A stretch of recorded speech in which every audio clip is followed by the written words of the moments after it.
கர்த்தருடைய பரிசுத்த நாமம் மகிமைப்படுவதாக. இன்று காலையில் தேவன் என்னோடு பேசுவார். கர்த்தர் உண்மையாகவே ஜீவன் உள்ளவராக அருமையான வார்த்தை கொண்டு கர்த்தர் என்னோடு பேசினார். எனக்கு மிகவும் ஆசீர்வாதமாக இருந்துச்சு, சந்தோஷமாக இருந்துச்சு.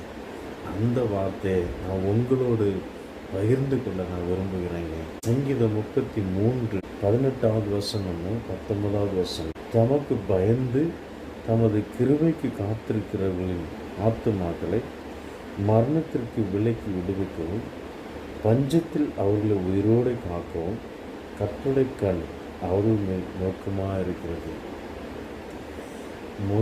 ஆசீர்வாதம், கர்த்தருக்கு பயப்படுகிறவருடைய ஆத்மாவை மரணத்தினின்று அவர் விடுவிக்கிறார். இருக்கிற அவருடைய ஆத்மா ஒருபோதும் மறிப்பதே இல்லை, பரலோகத்துக்கு போகும்.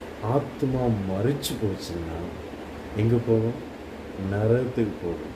அதான் எசேக்கியேல நாம் வாசிக்க முடியும். மறிக்கிறவனுடைய மரணத்தை நான் விரும்புவதில்லை. மறிக்கிறவனுடைய மரணம்னா அதான் முறை மறிக்கிறதுனா ஆத்மாவில் மறிக்கிறது. இரண்டாவது முறை மறிக்கிறது சரீரத்தில் உண்டாகிற மரணம். இந்த மரணத்தை கடவுள் ஒருபோது விரும்புறதில்லை. இன்று மறித்தாலும் கூட நாம் பரலோகத்துக்கு போக வேண்டும் ஒரு நம்பிக்கையோடு நாம் இருக்கிற பாருங்க.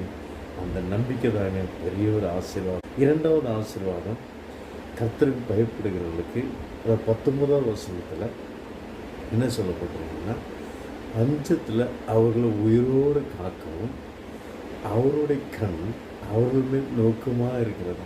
நமக்கு ஒருபோது பஞ்சமே வராது, கஷ்டமே வராது. கர்த்தருடைய பிள்ளைங்களை கர்த்தர் போஷிக்கிறார். அநேக கர்த்தருடைய பிள்ளைங்களுக்குள்ள சொந்த வீடு இல்லாட்டாமல் என்ன செய்கிறாங்க? கர்த்தர் போஷிக்கிறார். ஏதோ யாரையாவது கொண்டு அவருக்கு பயந்த பிள்ளைகளை, அவருடைய கற்பனைகள்படி நடக்கிற பிள்ளைகளை தேவன் என்ன செய்கிறார்?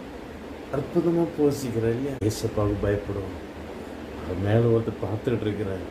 அவருக்கு பயந்து நம்ம ஒவ்வொரு காரியத்தை செய்யும்போது, ஒவ்வொரு காரியத்தை பேசும்போது நிச்சயமாக அவர் நம்முடைய ஆத்மாவை பாதுகாப்பார்.